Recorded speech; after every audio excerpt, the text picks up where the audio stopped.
السلام علیکم ناظرین، میرا نام یاسر ہے، آپ یوٹیوب چینل دیکھ رہے ہیں۔ ناظرین، آج ہم بات کریں گے بڑی ایک امپورٹنٹ ٹاپک کے اوپر جو آج کل ہمارے معاشرے میں بہت زیادہ عام ہوتا جا رہا ہے۔ مطلب ایک ایسی چیز ہے جو ہر دوسرے گھر کا مسئلہ ہے، ہر دوسرے گھر کی پرابلم ہے اور ہر دوسرا بندہ اس مسئلے کا شکار ہے۔ جی ہاں، بالکل، میں نے تھمبنیل پہ بھی لکھا ہے جیسے آج ہم بات کریں گے جادو حقیقت ہے یا ایک بنائی گئی ہے، یہ ایک الفاظ میں گھڑ کے اپنی مرضی سے اپنی دکانداریاں سجانے کے لیے ان جعلی پیروں نے اور جو نام نہاد عامل بن کے بیٹھے ہوئے ہیں، جن کو کوئی کام نہیں ملتا، 4 دن کچھ پڑھتے ہیں وہ کہتے ہیں ہم عامل بن گئے ہیں، جنہوں نے قرآن کا مطلب ہی پکڑ کر چینج کر دیا ہے، ان لوگوں کے حوالے سے مجھے یہ آج کی ویڈیو بنانی ہے۔ میں بڑے عرصے سے اس ٹاپک کے اوپر جو ہے وہ ریسرچ کر رہا تھا، دیکھ رہا تھا، حقائق کو دیکھ رہا تھا، چیزوں کو سمجھ رہا تھا، جان رہا تھا، کیونکہ یہ چھوٹا سا مسئلہ نہیں ہے، یہ بہت بڑا مسئلہ ہے۔ سب سے پہلی چیز تو اس میں ہمارا ایمان آتا ہے، ہمارا ایمان کتنا مضبوط ہے ہم لوگوں کے اندر، اور ہم اپنے ایمان کے اوپر کتنا قائم رہ کر اس مسئلے میں جو جاتا ہے اس کا ایمان پہ کتنا کی یقین ہے۔ جو ہم ان بابوں ان عاملوں کے پاس جاتے ہیں، ہم کیوں جاتے ہیں اور ان کا کام کیا ہے ہماری زندگی میں، ان کا عمل دخل کیا ہے، ان کے ہونے کا، ان کے وجود کا مقصد کیا ہے۔ ہمارے جو تاریخ کے علماء ولی جتنے بھی گزرے ہیں انہوں نے اس بارے میں کیا کہا ہے، اور آج کے جو بڑے بنے بیٹھے ہیں، یہ عامل بنے بیٹھے ہیں یا پیر بنے بیٹھے ہیں، وہ لوگ آج کے یہ کیا کہہ رہے ہیں۔ جی ہاں، بالکل ناظرین، بات کریں گے شروع ہم یہاں سے کہ سب سے پہلے تو جادو کی حقیقت کیا ہے، کیونکہ میں نے جو اب تک جتنی جگہوں پہ بھی دیکھا، سب سے پہلی چیز تو میں نے یہ ہم بچپن میں، آپ میں بہت سارے لوگ ہوں گے چھوٹے ہوتے، ایک مداری آتا تھا گلیوں میں، وہ بچہ جمورہ بولتا تھا اور بولتا تھا کہ میں جادو دکھاؤں گا، ساتھ میں کچھ مداری ایک الفاظ بولتے تھے کہ جادو جھوٹ ہے، اللہ کی ذات حقیقت ہے۔ اب اس بات میں سچائی کتنی ہے وہ میں ثابت کروں گا آپ کو۔ اب سب سے پہلی بات یہ ہوتی ہے کہ جادو وہی میں نے آپ کو بتایا کہ مداری آتے تھے، یہ ان کا ہے، اور یہ ایک جھوٹ ہے، نظر کا دھوکہ ہے۔ اس کی اگر ڈیٹیل میں جائیں، جتنے بھی اسکول میں بھی ہم میجیشنز کو بلاتے ہیں، کافی سارے پروگرامز ہوتے ہیں، یا ہم کسی بچوں کی ایونٹ پہ میجیشین کو بلاتے ہیں تو وہ بھی یہی کہتا ہے کہ صرف ہاتھ کی صفائی ہے، ہم حقیقت جو ہوتی ہے اس کو آپ سے چھپا لیتے ہیں، وہ ایک ٹرک ہوتی ہے، ایک ٹرک سے ہم اس حقیقت کو آپ سے چھپا لیتے ہیں، لیکن اس میں سچائی کوئی نہیں ہے، اس میں حقیقت کوئی نہیں۔ جادو میرے نزدیک تو یہی چیز ہے، اس کا یہی عمل دخل ہے۔ اب دوسری طرف آ جاتے ہیں کہ جو یہ عامل اور بابے اور یہ جو آج کل کے جو بنا علم کے پیر بنے بیٹھے ہیں، یہ لوگ جو کہتے ہیں کہ بھی تم پہ جادو چل گیا، پھر نعوذ باللہ سب سے پہلی چیز یہ آپ کو کیا کرتے ہیں، آپ کے رشتے کھا جاتے ہیں۔ جادو چلائیں گے بھی وہاں پہ جو آپ کے سب سے زیادہ قریبی رشتہ ہے، جس کا حساب ہم لوگوں سے اللہ تعالیٰ نے سب سے پہلے لینا ہے، ٹھیک ہے نا جی۔ یہ کہتے ہیں جی آپ کے بھائی نے جادو چلا دیا، آپ کی بہن نے جادو چلا دیا، آپ کی ماں نے جادو چلا دیا، ساس نے جادو چلا دیا، سالے نے چلا دیا، سسر نے چلا دیا۔ مقصد یہ کیا چیزیں کیا ہیں، ان کی حقیقت کیا ہے؟ اب میں نے مطلب یہ حوالہ بھی تو دینا پڑے گا نا، جبھی آپ لوگ سمجھو گے، ایسے تو سمجھو گے نہیں۔ مطلب میں بھی ایک چیز ہے، یہاں پہ بیٹھا ہوں تو یہاں پہ لاکھوں لوگ دیکھنے والے ہیں، وہ مجھے بھی یہی کہیں گے نا، یہ کل کا چھوکرا یہ بھی اٹھ کے آ کے ہمیں پتہ نہیں کیا سمجھا رہا ہے، لیکن میں حوالہ دوں گا، اور بڑی نام نہاد ہستیوں کا صرف 2 کا حوالہ فی الحال دوں گا میں، باقی آنے والے ولاگز میں اور بھی بہت سارے علماء دین ہیں ہمارے جو تاریخ کے ولی گزر چکے ہیں، جن کے بڑے بڑے مزارات ہیں، جنہوں کو اللہ تعالیٰ نے بڑے بڑے عہدوں و رتبوں سے نواز رکھا ہے، جن کا ہمارا عقیدہ ہے کہ ہمیں ان کے پاس جو ہے وہ فاتح خوانی کے لیے ان کے دربار پہ جانا چاہیے، اور بہت سارے ہمارے ایسے بھی جاہل لوگ ہیں جو کہتے ہیں کہ ہمارا تو کام کرنا ہی انہوں نے ہے، جبکہ وہ خود بھی منع فرماتے رہے اپنی زندگی میں، اپنی حیات مبارکہ میں، اور اللہ تعالیٰ نے بھی منع فرمایا، اللہ کے رسول نے بھی منع فرمایا۔ سب سے پہلا والا میں دوں گا پیر نصیر الدین نصیر شاہ صاحب کا۔ اب بہت سارے لوگ ان کو جانتے بھی ہوں گے، بہت بڑی ہستی ہے، بہت بڑا نام ہے، پیر نصیر الدین نصیر شاہ۔ اب ان کا دادا پیر جو ہیں وہ ہیں پیر میر علی شاہ صاحب۔ اب پیر میر علی شاہ صاحب کو کون نہیں جانتے؟ میر علی شاہ صاحب وہ ہیں جو اب میں یہاں پہ کیا کہوں کہ ایک بہت بہت عظیم اور بڑی ہستی ہیں، بابا بلے شاہ بھی ان کے مرید ہیں، ٹھیک ہے نا جی۔ اب وہ کیا کہتے ہیں کہ مت جاؤ ان بابوں کے پاس، ان پیروں کے پاس۔ کہہ کون رہا ہے؟ جو خود ایک پیروں کے گھرانے سے ہیں، خود پیروں کے گھرانے سے ہیں، امام بری سرکار پہ گدی نشین رہ چکے ہیں، اب وہ خود پیروں کے گھرانے سے ہیں، وہ خود کہہ رہے ہیں، میں لنک بھی آپ کو، ویڈیو کا لنک بھی ان کا جو ہے ڈسکرپشن میں دوں گا، تصدیق کیجئے گا، بلا وجہ بات نہیں کر رہا ہوں میں۔ اب وہ کیا کہہ رہے ہیں کہ مت جاؤ ان پیروں کے پاس، ان بابوں کے پاس، ان جھوٹوں کے پاس جو تم لوگوں کو کہے کہ یہ تمہارے پر جادو ہو گیا۔ ہوتا کیا ہے، حقیقت کیا ہے، جو انہوں نے بتائی، میں خود نہیں کہہ رہا ہوں، میں اپنے پاس سے کچھ نہیں آپ کو بتا رہا ہوں بھائی، جو حقیقت انہوں نے بیان کی، اور پھر اس کی تصدیق کریں آپ قرآن سے۔ قرآن پاک کیا کہہ رہا ہے، اب وہ کیا کہہ رہے ہیں، انہوں نے کس چیز کو ریسرچ کر کے اس بات کو بیان کیا۔ اب وہ کہتے ہیں کہ ان کے پاس مت جاؤ، اللہ تعالیٰ تمہیں بلا وجہ پریشانی مصیبت میں نہیں ڈالے گا۔ جادو چل گیا، اب سب سے پہلی چیز ہے کہ جادو چلا، کسی کے شر کا تم حصہ بنے، جادو نہیں ہے، حقیقت کیا ہے، یہ شر ہے، شر کا حصہ بنے ہو، شر پہنچایا گیا ہے، کسی انسان نے تمہیں شر پہنچایا ہے، کسی انسان کی تمہیں بری نظر کھا گئی ہے۔ اب جادو کو لے کر یہ لوگ فرماتے ہیں، بولتے ہیں جناب، یہ جو اب کیا کہوں، الفاظ بھی میں بڑے مشکل کنٹرول کر رہا ہوں اپنے اندر، یہ لوگ کہتے ہیں کہ جادو کر دیا گیا ہے تمہارے بھائی نے، تمہاری بہن نے، تمہاری ماں نے، تمہارے بیٹے نے۔ سب سے پہلے ان لوگوں کو میں یہ بتا دوں کہ نبی کریم صلی اللہ علیہ وآلہ وسلم نے فرمایا ہے کہ وہ انسان میری امت میں سے نہیں ہے جس نے بھائی کو بھائی سے جدا کیا، بہن کو بہن سے جدا کیا، ماں کو بیٹی سے جدا کیا۔ یہ وہ رشتے ہیں جن کا حساب اللہ کریم نے لینا، اور آپ لوگ کیا کرتے بیٹھے ہو، جدا کر رہے ہو ان سے، نفرتیں بڑھا رہے ہو، جبکہ محبتیں پیدا فرمانے کا نبی کریم صلی اللہ علیہ وسلم کا بھی حکم ہے، اللہ کا پاک کا بھی یہی حکم ہے۔ اب یہاں پہ آتا ہے کیا ہے کہ شر کیسے پہنچایا جاتا ہے۔ سب سے پہلی بات کہ شر تب پہنچے گا جب تم اللہ کے قریب نہیں ہوگے، شر تب پہنچے گا جب اللہ تعالیٰ کی تم سے خفا ہوگا، شر کب پہنچے گا جب تم اللہ کی نافرمانی کرو گے، شر کا نشانہ تم کب بنو گے جب خدا کے ساتھ تمہارا رشتہ مضبوط نہیں ہوگا۔ یہ میں بڑی گارنٹی سے بات کہہ رہا ہوں، تصدیق کے ساتھ بات کہہ رہا ہوں، کر کے دیکھیں، آزما کے دیکھیں، ایک بار آزمائیں، کوئی بڑی پڑھائیاں نہیں کرنی، بڑے چلے نہیں کاٹنے، کچھ بھی نہیں کرنا آپ نے، صرف 5 وقت نماز کی پابندی کر لیں، سارے شر پٹ کے رہ جائیں گے، ساری دنیا آپ کی رسپیکٹ ادا کرے گی۔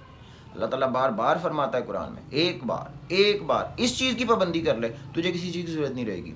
اچھا، دوسری چیز کیا ہوتی ہے، اب ایک چیز تو ہوگی کہ میری نافرمانی کی وجہ سے کسی انسان کو اللہ نے شر کا وسیلہ بنایا جو مجھے پہنچے، اب میں تو ہوں ہی گنہگار نا، جبھی تو میرے پاس وہ شر کا جو ہے وہ ذریعہ بنا، کوئی انسان مجھے شر پہنچا کسی سے۔ اب سوچئے ذرا، ایک لمحے کے لیے سوچئے اور سمجھیے کہ وہ انسان اللہ کے نزدیک کتنا برا ہوگا جس کو ایک شر کا وسیلہ بنایا، خیر کا وسیلہ نہیں بنایا۔ کوشش کریں کسی کے لیے خیر کا وسیلہ بنے آپ، لیکن اللہ تعالیٰ ان کو بھی چنتا ہے نا کہ شر کا وسیلہ بنو، جبھی تو شر پہنچایا جاتا ہے، شر کا وسیلہ بنو۔ اب یہ تو ہوگی تصدیق پیر نصیر الدین نصیر شاہ صاحب کی، لنک ویڈیو میں دوں گا، مکمل ویڈیو دیکھیے گا، بتائیے گا مجھے میری بات جھوٹ ہے یا سچ ہے۔ 3 حوالے دوں گا، ایک حوالہ ہو گیا، دوسرا حوالہ آ گیا ڈاکٹر اسرار صاحب کا، اللہ تعالیٰ نے کربٹ جنت نصیب فرمائے، بڑے نیک دل انسان تھے، بہت ساری جو ہے کتابیں بھی انہوں نے لکھی۔ اب ان کی بھی ویڈیو کا لنک بتاؤں گا آپ کو، وہ قرآن سے دیکھ کر کیا بتا رہے ہیں کہ حضرت سلیمان علیہ السلام کے وقت میں اللہ تعالیٰ نے حضرت سلیمان کو حکومت دے دی تھی نا، ان کو تابع کر دیا تھا، جنات جتنی مخلوقات ہیں، یہ چڑیلیں ہیں، جن، دیو، جو بھی ہم جتنے بھی الفاظات ہم استعمال کرتے ہیں ان کے لیے، ان سب کا حاکم حضرت سلیمان علیہ السلام کو بنا دیا تھا۔ اب وہاں پہ کیا تھا کہ کچھ وہاں پہ بھی شر پسند لوگ تھے، کچھ وہاں پہ بھی شر پسند لوگ تھے جو ان کے احکامات پہ نہیں چل رہے تھے۔ جیسے ہم انسان ہیں نا، نافرمانی پہ چلتے ہیں، اللہ کے احکامات پہ نہیں چلتے، نبی کی سنت پہ نہیں چلتے، ہم بھی نافرمانی کرتے ہیں، ان میں بھی نافرمان تھے۔ اب ان نافرمانوں نے کیا کیا کہ انہوں نے اپنا ایک ٹولہ بنایا اور اپنے جیسوں کی تلاش شروع کر دی، جو کمزور تھے، جن کا ایمان کمزور تھا، جن کو اللہ پہ یقین نہیں تھا، اللہ کے نبی پہ یقین نہیں تھا، قرآن و سنت پہ یقین نہیں تھا، جو بدعت رکھتے تھے، جو دکھاوے پہ یقین رکھتے تھے، جو حقیقت سے دور رہتے تھے، انہوں نے ایسے لوگ تلاش کیے، تلاش کر کے پھر ان کے دل میں وسوسے ڈالے۔ اب یہاں پہ قرآن کی بھی میں حوالہ دوں گا، اس کے بعد وسوسے پیدا کیے گئے، اس کی بھی پوری ویڈیو کا میں جو ہے لنک ڈسکرپشن میں دوں گا، ویڈیو دیکھیے گا۔ اب کیا کہا گیا کہ وسوسے پیدا کیے گئے، وسوسے پیدا کیے گئے کہ ہم تمہیں جادو سکھا دیں گے، ہم تمہیں جادو سکھا دیں گے، لوگوں کو شر پہنچاؤ۔ تمہارا فائدہ ہوگا، تم اپنے مقصد پورے کر سکو گے۔ اب یہاں پہ جب یہ حالات دیکھے تو اللہ تعالیٰ نے 2 فرشتے دنیا میں بھیجے، یہ کہہ کر کہ ان لوگوں کا امتحان لو، ان کو بتاؤ حقیقت کیا ہے۔ وہ انسانی روپ میں آئے، لوگوں کو جن جن لوگوں کو وہ سکھا رہے تھے ان لوگوں کو انہی کے ٹولے میں شامل ہو کے کہنے لگے کہ ہم تمہیں یہ شر کا طریقہ سکھائیں گے، لیکن اس کا ہوگا کچھ نہیں، اس سے ہوگا کچھ نہیں۔ وہ ساتھ میں یہ بھی کہہ رہے ہیں یہ وقتی تمہاری تسکین ہوگی، اس سے فائدہ کچھ نہیں پہنچ سکے گا، لیکن ہم تمہیں یہ طریقہ سکھا دیں گے۔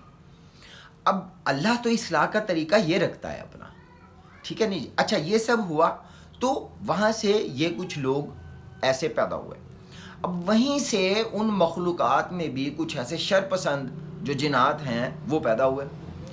اب ان شر پسند کو، ان میں سے بھی ہمارے اندر جو شر پسند لوگ ہیں انہوں نے اڈاپٹ کرنے کی کوشش کی۔